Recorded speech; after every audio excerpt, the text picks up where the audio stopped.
Hansı çörək yeməmək olar? İndiki çörəkləri. Mən düşünürəm ki, yaxşı çörək yeyərəm də, hər halda mənə zərərli çörək satmazlar. Ağ çörəklərdən uzaq dursunlar. Mayalı çörəklərdən uzaq dursunlar. Çörəyi çörəklik halından çıxaran amillər vardır. Faydalı və yaxud da ki, az zərəri olan çörəyi tapa bilirikmi? 50 il bundan əvvəl həmin indiki çörəyi versəydik o insanlar onu yeyə bilməyəcək. Bugün bizim əhalimizin sayına yetəcək qədər keyfiyyətli unumuz varmı? Onlara Ekoplus vurulur. Halbuki Ekoplus Avropanın bir çox yerində qadağan olunub. Hətta Türkiyədə belə. Həm pulum gedir, həm də canım gedir. Elə bir ki, özümüz bir şəhərik, dilimiz o şəhərin qarovuludur. Rüşvət verdikcə bədənimizə zəhərlər qəbul edirik.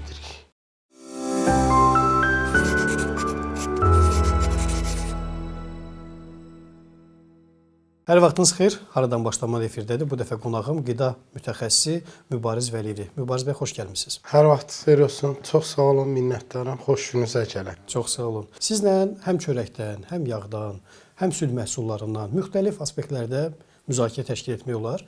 Bizim də necə deyirlər, təqribən bir yarım saatlıq bir müddətimiz olur. Çalışacağıq ki, bu müddət ərzində həmin o aktual məsələlərə toxunaq. Bizim üçün, bizim xalq üçün duz çörək çox dəyərli bir nemətdir. Duzla bağlı bəlkə də mövzu o qədər də geniş yayılmır, bu qədər problemlər yaşanmır, amma çörək məsələsi bu dəqiqə çox aktualdır. Yediyimiz çörək keyfiyyətlidirmi? O qədər gözəl mövzuya toxunursunuz ki, içimdə saxlasam da deyim sözümü saxlaya bilmirəm.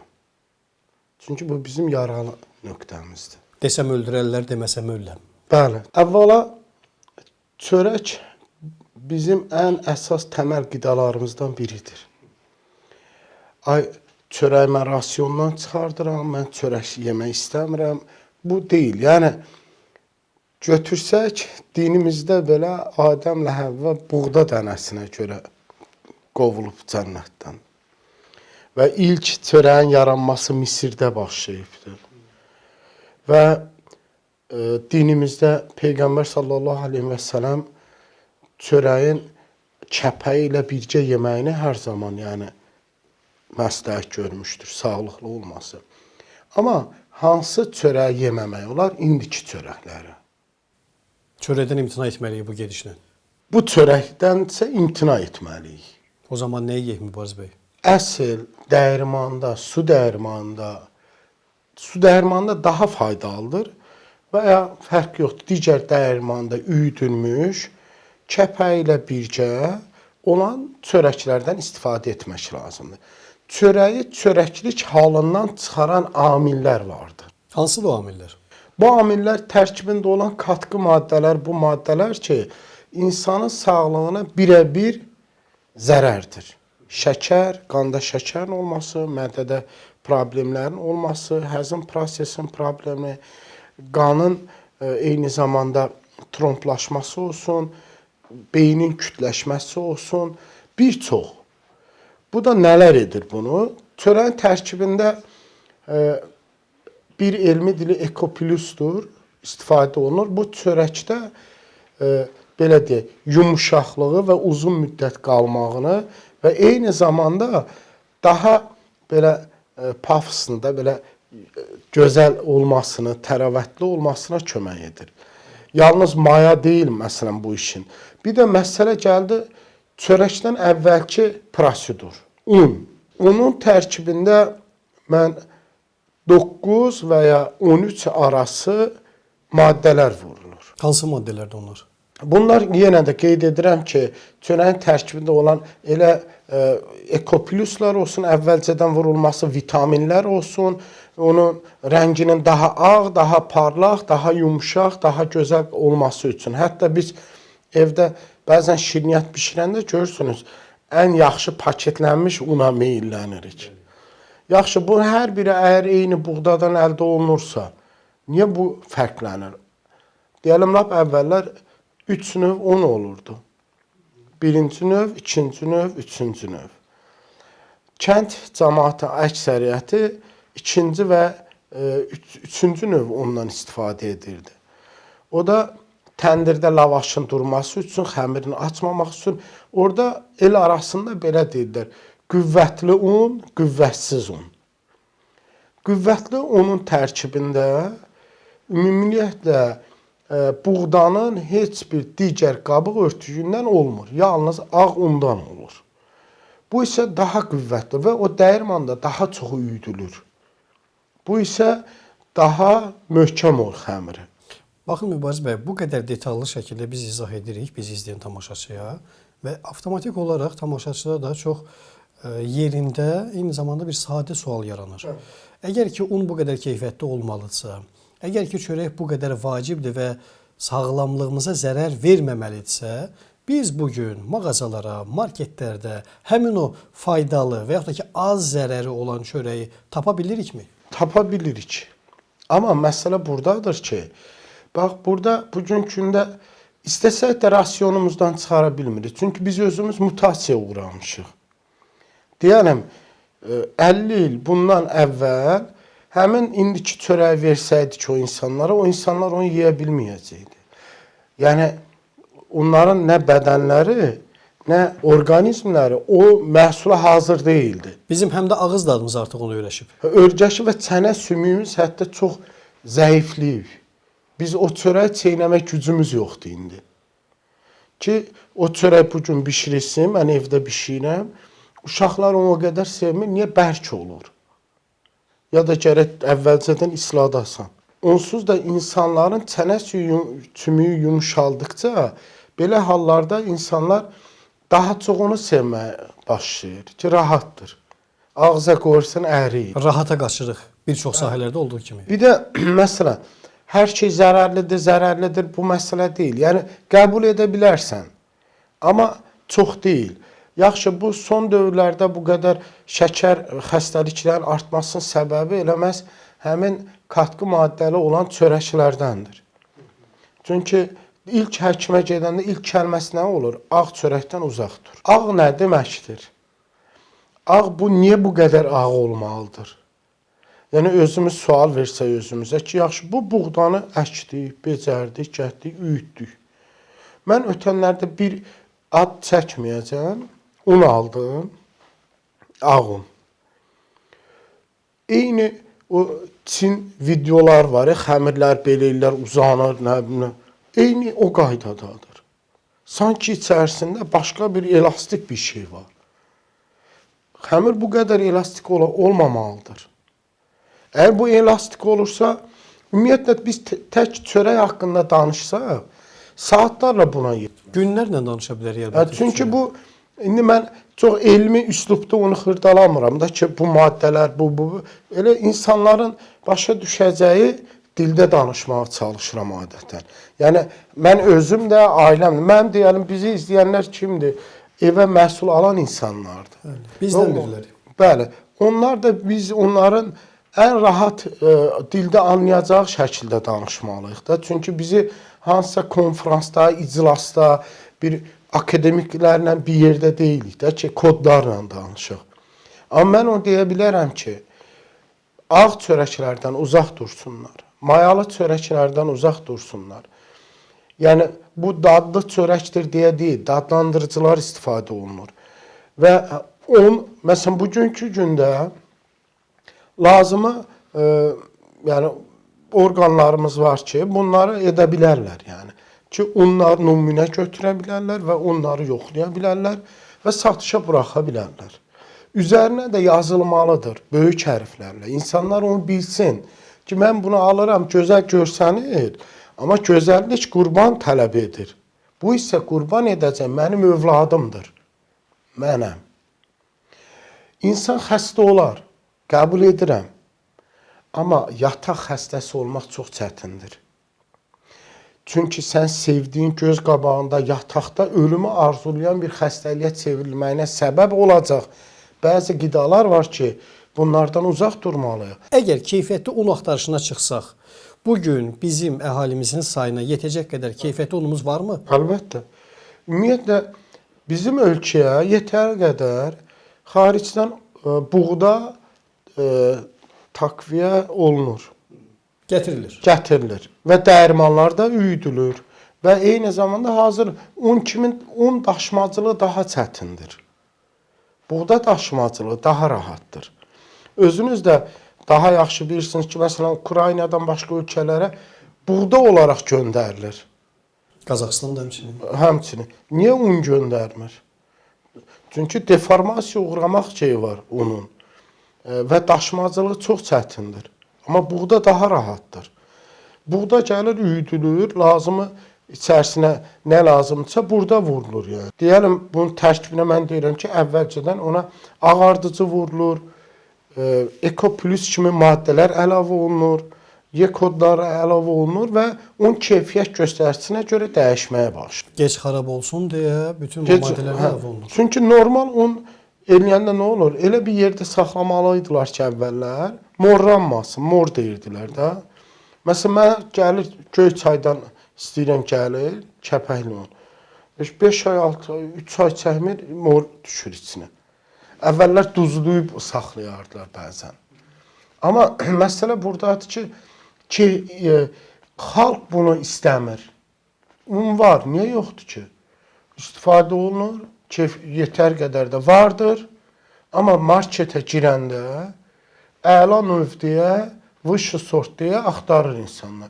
Mən filan şey bişirəcəm, qoy qəşəng olsun, qəşəng görsənsin. Bu. Amma elə deyil də, yəni biz özümüz hazır deyilik. Baxın, o dediyiniz o bahalı unla hazırlanan çörəklərin qiyməti necədir? Çünki biz bugün marketə daxil olanda ən aşağı qiymət 60 qəpik, 65 qəpik görürük. O undan içərisinə istənilən halda vurulur. Unun özünə vurulur yəni. Hə, o mərhələdə artıq. O mərhələdə vurulur ki, əla sorta çevrilir yəni. Ondan sonra onun içərisinə vurulur sadəcə maya. Bir dənə çox qabarmış çörəklər var. Ən çox istifadə olunur, səhv etmirəmsə, baton türk çörəkləri var ki, daha belə batonçiklər belə Daha çox şişmiş olur. Hə. Onlara Ekoplus vurulur. Halbuki Ekoplus Avropanın bir çox yerində qadağan olunub. Hətta Türkiyədə belə. Səbəb nədir qadağanın? Kanser ürəticidir və şəkər, digər xəstəliklər və qanda tromblaşma yaratması bir çox xəstəlik var. Amma bizdə satılır. Bizdə vardır. Bizdə vardır. Tək məsələn Türkiyənin özündə belə gizli istifadə olunur. Ümumiyyətlə anam, yəni bugünkü gündə hamısı alış ən çox olaraq vətəndaşlar. Həmin çörək çox alırlar. Amma zavod çörəkləri də çox alınır, Mübariz bəy. Zavod çörək çox alınır, amma istənilən halda digər çörəkləri uşaqlar daha çox sevir. Baxın, zavod çörəklərinə toxunsaq necə? Biz zavod çörəyi, o müxtəlif firmanın çörəkləri olurlar və avtomatik olaraq bir reallıq da var ki, bizim əhalinin əksəriyyətinin büdcəsi məhz həmin o zavod çörəyinə çatır. Çünki 60-65 qəpik, yəni bu qiymətlərdən başlayır. Həmin çörəklər keyfiyyətlidirmi? Bir normal çörək o qədər mayalı ola bilməz. Bu maya dediyiniz, mayanın xam maddəsi nədir? Yəni, sual etsək ki, bax, bu ölkədə satılan mayaların gəlin xam maddəsini araşdıraq. Ki, bu nədir? Xam malı nədir bunun? Bundan əvvəl balata xəmirlə edərdilər. Köhnə xəmirdə maya ona və s. Məsələn, mən evdə noxud suyu ilə hazırlayırdım. Nənələrimiz məhz o üsulla edirdi. Yaxşı, sual etsək ki, bu maya nədir? Tərkibini də heç bilmək olmur. Yəni, buradan səslənə bilərəm də yəqin ki, hansı zavod çörəyi, hansı çörək istehsalı özünə etibar edirsə, dəvət etsinlər sizlə məni, biz gələk yaxından tanış olaq, vətəndaşlara da bildirək ki, bu çörək təhlükəsizdir, rahat istifadə edə bilərsiniz. Bəs elə bir imkanlarımız, texniki imkanlarımız varmı ki, biz onları laboratoriyalarda analiz edək, araşdıraq ki, həqiqətən də bu çörəyin tərkibində insan sağlamlığına zərərli maddələr yoxdur? İstənilən halda ağ çörək yəni faydalı deyil. Çörəyin faydası kəpəyi ilə birgə olduğu halda faydalıdır. Bu yaxınlarda bir mütəxəssis də bildirdi ki, məhz mağazalarda, marketlərdə satılan qara çörəklərin heç də hamısı qara çörək deyil. Deyil. Onlara xüsusi maddələr qatıblar, rənglendirici. Hazır məşruqlarda görmüşəm, maddənin nə olduğunu analiz edə bilmədim. Xəmir yoğurarkən həmin maddədən qara qəhvəyə oxşar bir şeydir, vururlar onun içərisinə. Elə bir şey maddədir ki, suya salın, qəhvə rəngi çıxsın, elə də olmur yəni. Yəni, qara çörək dediyin, onsuz qara çörək o şişə bilmir ki, mən nə qədər eləyirəm, şişirdə bilmirəm evdə. Əslində qara çörək necə hazırlanır? Çəpə ilə bircə yoğrulur. Əvvəlcədən maya vurulur, gözlədilir. Maya mən noxud suyu ilə hazırlayıram mayasını. Gözlədilir. Buxarlı bir yerdə. Bir balaca belə şişir, 4 saata pişir. 4 saata onu bişirmək çörək bişirənə də sərf etmir. Elektrik sərfiyyatı, yanacaq sərfiyyatı. O çörək bahalı olmağını haqq edir yəni. Məsələn, mən eləyəndə bir dənəsin deyirəm 8 manata, amma alırlar. Çünki onu dilimləyir incə-incə, soyuducuda saxlayır və istifadə edir. Amma biz bugün qara çörək adı ilə baxırıq ki, siz dediyiniz qiymətdən qat-qat aşağı qiymətədir. Məsələn, 1 manat, manat yarım, 2 manat civarındadır. İnana bilərim ki, onlar həqiqətən qara çörəkdir. Hər birini şamil etmirəm, amma çoxuna da inanmıram. Mən qara çörək özüm eləyirdim. Kütləvi eləyəndə elə satmaq olar 2 manata, 3 manata. Və satışının bir məkan var idi, orada edirdik. Nap-nazik orada, şişmir çünki o. Xüsusi müştərilər var idi, gəlib alıb aparırdılar. Çünki onun birbaşa sizin üçün yəni faydası çoxdur ki, zərəri yoxdur. Bu faydalı məhsuldur artıq. Ola bilsin ki, keyfiyyət göstəricisi yumuşaqlığıyla filanla yoxlayırıqsa, bu yumuşaq məsələsi deyil, biraz bərk olur. Keyfiyyətli unun qiyməti də digərlərindən fərqlənir. Üstəlik, əgər sən çörəyindən tam əmin olmaq üçün öz zamanından kəsməlisən, çörəyi özün bişirməlisən ki, %100 əmin olasan. İkinci bir mərhələ, ya da çox baha qiymətli bir çörəyi almalısan ki, biləsən ki, həqiqətən də bu sənin sağlamlığına ziyan olmayacaq. Burada, yəni, büdcə məsələsi də var. Hər bir ailənin də buna imkanı çatmır ki, o bahalı çörəyi alsın. İmkan çatmayan özü pişirsin də. Burada nə var? Başa düşmürəm. Yəni, mən evdə pişirirəm. Bəzən imkan deyil, tənbəllikdir. Yəni, biz hər şeyi imkana bağlayırıq bəzən. Elə deyil. Yəni, insanlar istəsə alar bundan. Evdə eləyər, 3 gündən bir bişirər, qoyar oraya. Amma hər adamın da buna vaxtı və yaxud da ki, imkanı yoxdur. Məsələn, kimsə, mən yaşlı bir bəy, tək yaşayır və səhər çıxır, axşam gəlir. Nə zaman deyirsiniz? Bəli. Sizin gündə ayda çörəyi xərcləyəcəksiniz, maksimum 30 manat puldur. Əgər 30 manat işlədiyin yerdən qazanıb ona verə bilmirsənsə, işini dəyiş. Çörəyini deyil. Sənin tələbatını ödəyəcəkdir iş yeri. Bəs tələbələr necə? Tələbələr bugünkü gündə, yəni, bir də yaş dövrü də önəmlidir da. Tələbələr deyirik, bəzən insan 30-dan sonra buna diqqət edir. 35-dən sonra diqqət edir. Çünki bəzi xəstəliklər o yaşdan sonra özünü verməyə başlayır. Tələbələr insan öz bünyəsini, vücudunu nəyə alışdırırsa necəsə, elə də yürüyəcəkdir. Bölgədə böyüyüb bir gənc, abituriyent olub, çətin hazırlıqlardan keçib, bəlli bir təhsil dövrünü bitirib, çətinliklə də universitetə daxil olub, vəziyyətin sayəsində və gəlib böyük şəhərə, yəni Bakıya, paytaxta. Əlbəttə ki, o təhsil almaq haqqında düşünür və bir çox hallarda biz bilirik də tələbələrin bir neçəsi ev tuturlar, qalırlar. O avtomatik olaraq o biz dediyimiz elə bir imkana, lüksü yoxdur ki, o özü evdə çörək pişirməsin. Qara lavaş alsın. Əl çatandır mı baxın onlara? Lavaş hər yerdə var. Biz evimizə ümumiyyətlə həmişə lavaş alarıq, alsaqdır. Qara lavaş alarıq. Bir də rayondan onun valideyni həftədə bir dəfə pişirib bir çörək göndərsin. Qalır yəni valideynin məsuliyyəti üzərinə, çiyinləri üzərində. Sözüm. Mən deməyim odur ki, hər yolu var, sadəcə diqqət etmirik. Bugün gündə mən bura gəlməyim. Bir zəhmət tələb edir də. Əlbəttə. Yaxşı, gəlməsən də olur, əlbəttə. Hər şey bir zəhmət istəyir. Tələbə olanda nə olar? Mən də tələbə olmuşam da. Nə qidası yeyirdim, sonra diqqət edirdim. Mən öz cibimin pulunu ödəyirəm. Mən düşünürəm ki, yaxşı çörək yeyərəm də, hər halda mənə zərərli çörək satmazlar. Həm pulum gedir, həm də canım gedir. Mən sizə bir şey deyim. Əgər bugünkü gündə satışda olan məhsulların dəyişimi varsa, bizi narahat edirsə, orada günahkar bizik, satan deyil. Biz nəyi istəyiriksə, o da bizə satışa gəlir. Bugün almasan onu, almasaq, 70%. Sizcə satışda olacaqmı onlar? Yox, bazardan çıxacaqlar. Çıxacaq. Market satışında ümumiyyətlə belə bazarda iqtisadi bir məsələ var ki, satışın zəif olduğu nə varsa dışlanır. Yəni çıxarılır. Bugünkü də o unun çıxmaq səbəbi də, təbii unun çıxmaq səbəbi də bizik günahkarı. Biz axtarıb ən keyfiyyətlisini arıq. Bunu edən bizik. Biz hazır olmalıyıq. Biz deməliyik. Unu olsun, pendiri olsun. Bu pendirdən qoxu gəlir, hökumət pendiri alaq. Halbuki tərkibi %100 quru süd və palmal yağıdır. Marketlərdə bugünkü gündə satılan pendirlərin deyərəm, belə faizlə deyim, çox hissəsi palmal yağ və quru süddür. Və ən çox satılan da odur. Və bu da zərərlidir. Əlbəttə. Və bizdə özdə biz pendir insan nə vaxt ən çox yer? Səhərlər. Orqanizmanın ən çox tələb etdiyi dövrdə tükətirik bunu.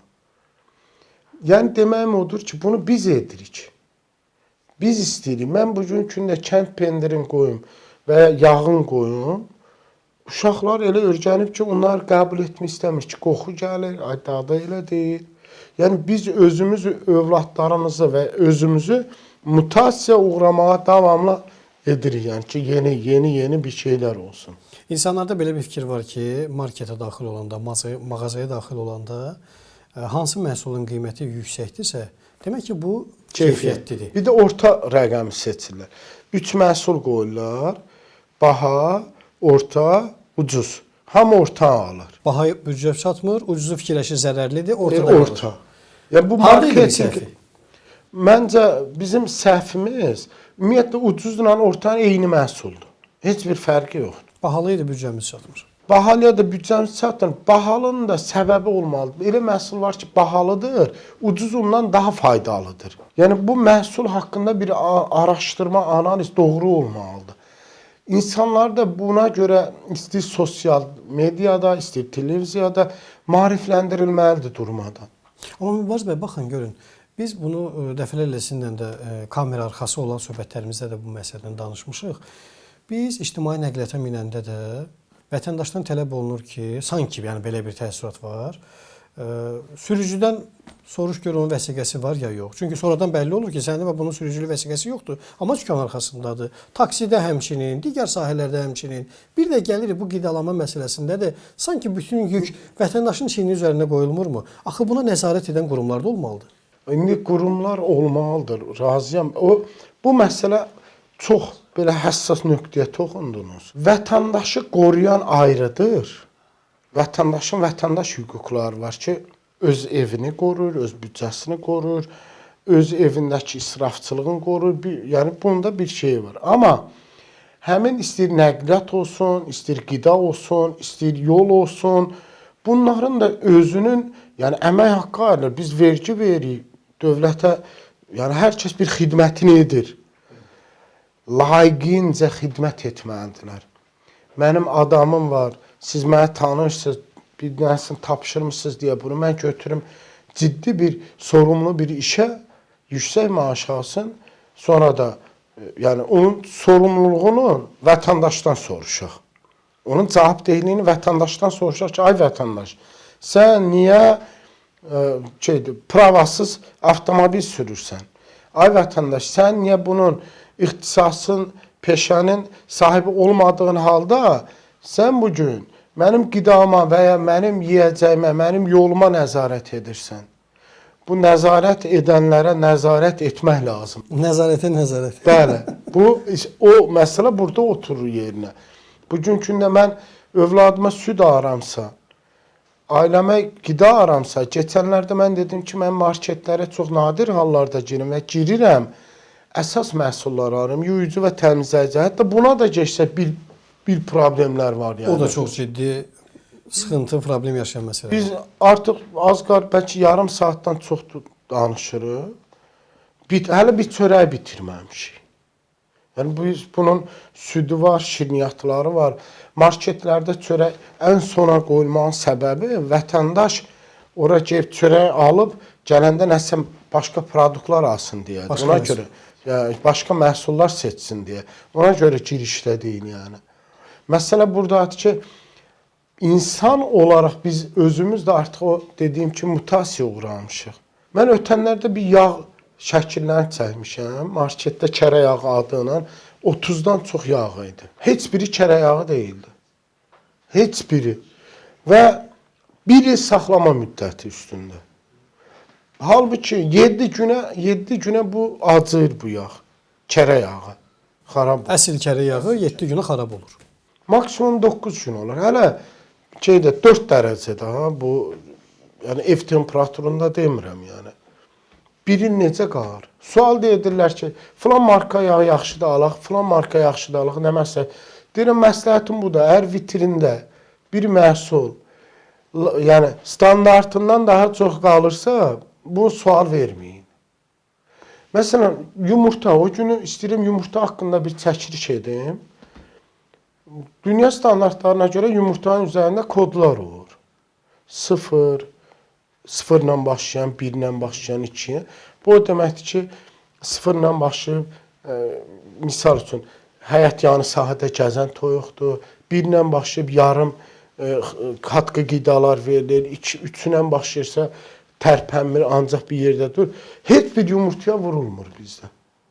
Niyə vurulmur? Yəni mən yumurta aram bilmək istəyirəm də nə yumurta. Kənd yumurtası sözü işi bitirmir yəni. Üstünü toyuğun zibili ilə zibilləyib, paketləyib marketə qoymaq o işi bitirmir ki. Hamımızın demək olar bölgələrdə, regionlarda qohumları var. İnanın ki, onlarla əlaqə saxlayırıq. Özləri deyirlər ki, biz yeməyə yumurtanı zorla tapırıq. Zorla. Yaxşı, bu kənd yumurtası hardan gəlir? Çünki o xüsusi fermalarda yetişdirilir. Olur olmağına. Məsələn, mən kənddən alıram, bir yer var da tanıyıram da, belə çox da dadlı. Mən çox dadını bilənəm də, yəni yumurtanın. Mən aram o elə 45-50 qəpiyə. Yəni bu nətər olur ki, kənd yumurtası 25-30 qəpiyə, kənddə də yoxdur. Tək o deyil, istəyir süd məhsulları olsun. Elə kərə yağının özü olsun. Kərə yağı. Mən onu qeyd etmək istəyirəm. Eyni zamanda bizim vətəndaş olaraq seçimimizi doğru etmirik. Almasan satılmayacaq.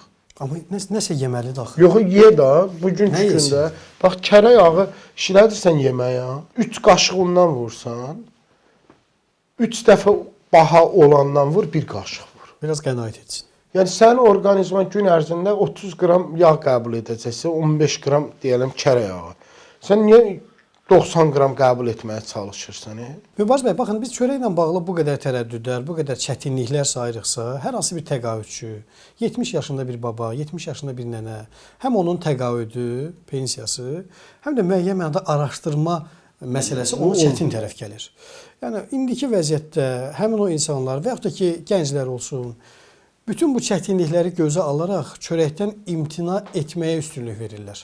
Doğru mu edirlər? Çörəkdən imtina olmaz. Qəbul etməlidir. Amma sağlıqlı çörək.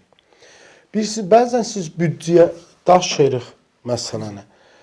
Məncə, burada bir ciddi məsələ var. Bunu desəm, od olur, deməsəm, içim köz olur misalı. Bilirsiniz necədir? İstir tələbə, istir təqaüdçü, istir vətəndaş, onun aylıq aldığı məvacib və ya pensiya, təqaüd elə olmalıdır ki, o məhsulları ala bilsin. Gəlir, maddiyyata da bağlanır. Hərçən ki, marketlərimizdə minimum əmək haqqı 1500 manat olan üçün məhsullar mövcuddur. Amma vətəndaşlarımızın isə %70-i 500 manat yəni məvacibi olan insanlardır ki, onları yəni ona görə evdə iqtisadi balans pozulub. Yəni bir insan, mən özümü deyim ki, bizim evdə əvvəl xərcləyərdiksə, deyəlim 500 manat, indi heç 2000 gedir. Qiymətlər qalxıb, keyfiyyət isə sual altındadır. Və məsələ keyfiyyəti də ki, keçsən keyfiyyətsiz məhsul da artıq bazarda yoxdur. Yəni sağlıqlı, keyfiyyətsiz azdır. Var, azdır. Niyə? Satılmır. Bugün mən istehsal eləyim deyim. Keyfiyyətli, əsl çörək istehsalına başlayacağım. Alan olmayacaq. Yəni almır insanlar. Gedirlər, onlar üçün zərərli olan vafililər, şokoladlar, göz yumaraq alırlar. Hələ elə, hətta bəzilər var ki, deyir ki, mən şokolad olmasa çay içəmmərəm. Hələ təzə bir məhsul bazara girib. O gün araşdırıram. Quru dondurma. Marojnun quru versiyası. Nəmləli, xarç yeyirlər bu. %100 palmalıdır. Palma yağı var tərkibində yəni. Yəni tərkibində var ayrı, bir də var Xalis özüdür. Özüdür yəni də. Rəngləndirilmiş, dadlandırılmış, siroplardan hazırlanmış. Onların hər növü var, hər bananlısı var. Bildiyin dondurmanın nə markanın adını unutdum. Magnumdur, nəsə ona bənzər bir ad var. Paketlərdə artıq satışdadır. Hamı da alır, xırçıldayır, xoşuna gəlir. Halbuki o, yəni zövq yerinə zəhər qəbul edirsən. Bu cür qidaların sayı o qədərdir ki, Mübariz bəy, marketə daxil olsaq, şirniyyat bölməsindən tutmuş, qida bölməsindən tutmuş, müxtəlif, yəni həmin o piştaxtalarda biz o cür dediyimiz dadlı, bizə dadlı gəlir. Müəyyən mənada bizi asılı edir özündən, amma sağlamlığımıza ən ciddi zərbəni də məhz onlar vurur. Belə bir məsələ deyim, ümumiyyətlə tək bir də çörəyə qayıdım, çünki mövzu çörəkdir. Elə bir ki, özümüz bir şəhərik, dilimiz o şəhərin qarovuludur, gömrüyüdür. Rüşvət verdikcə bədənimizə zəhərlər qəbul edirik. Rüşvət daddır.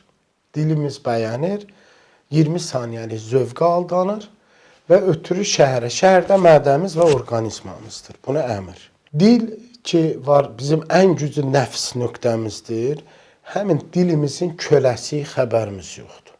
Əvvəl nəfsimizə qurban oluruq, sonra canımızı o dil yolu ilə sevmədiyimiz dərmanları qəbul edirik. Təşəkkür edirəm Mübariz bəy, minnətdarıq sizə. Əvvəldə qeyd etdiyimiz kimi əslində sizinlə məhz bu qida mövzusunda saatlarla, günlərlə danışa bilərik. Elə adicə bir sualdan, bir çörəkdən ən azından bu qədər danışdıq. Elə bir bu qədər də danışmaq imkanımız var, amma necə deyirlər, hər oyunun öz qaydası var. Hətta bir dəfə siz də bunu qeyd eləmişdiniz ki, qaydasız döyüşün belə öz qaydaları var. Bizimsə qaydamız budur ki, biz bu qədər danışdıq, amma mütəmadi olaraq istərdik ki, sizinlə elə bu istiqamətlərdə vaxtaşırı olaraq görüşək, danışaq. Əslində mən bir təklifim var. Əgər sizin izləyicilər istəsələr, başqa bir qida mövzusu haqqında yazarlar. Yəqin ki, siz də onların fikirlərinə daha hörmətlə yanaşaraq vaxtınız olsa çağırarsınız. Bəli, əlbəttə. Bir daha minnətdarıq, təşəkkür edirəm. Mən sizə təşəkkür edirəm. Çox sağ olun, minnətdaram. Əziz dostlar, bugün Hardan Başlamalının qonağı qida mütəxəssisi Mübariz Vəliyev idi. Yenidən görüşəcəyik, hələlik.